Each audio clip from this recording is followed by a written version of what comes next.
வெறுமனே தேர்தலில் நாம் தேர்தல் அரசியலுக்காக மட்டும்தான் அல்லது ஒரு சீட்டு இரு சீட்டுக்காக மட்டும்தான் நாம் கட்சி நடத்துகிறோம் என்று சிலர் புதட்டிக் கொண்டிருக்கிறார்கள்.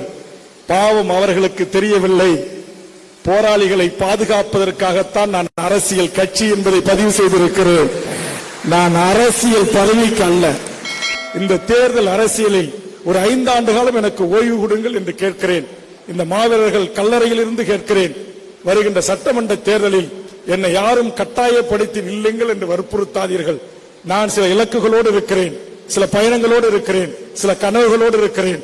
அந்த கனவுகள் மெய்ப்பட வேண்டும் என்று சொன்னால் ஒரு 5 ஆண்டு காலம் இரவு பகல் பாராமல் தமிழ்நாடு முழுவதும் சுற்றி வருவதற்கும் உலகம் முழுவதும் சுற்றி வந்து என் ஈழத்து உறவுகளையும் தமிழ் தேசிய அமைப்புகளையும் தமிழர் அமைப்புகளையும் பார்த்து பேசி உரையாட வேண்டிய காலத்தின் கட்டாயம் தேவை எனக்கு இருக்கிறது.